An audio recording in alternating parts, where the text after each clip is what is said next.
Hello guys, in this video I'm going to show you how you can make a favorites list on the Jooble app.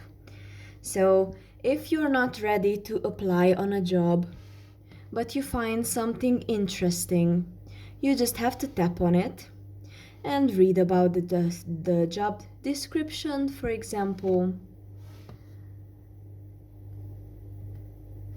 And you like it, you will have to go to the top right corner and tap on this heart-shaped icon. But if you are hurrying and you're not have time to read about it, you can add to favorites just on the right side of the job posts. And after that you tap on this heart-shaped icon, you can go to the bottom on the favorites here. And if you tap on it, you can find these job posts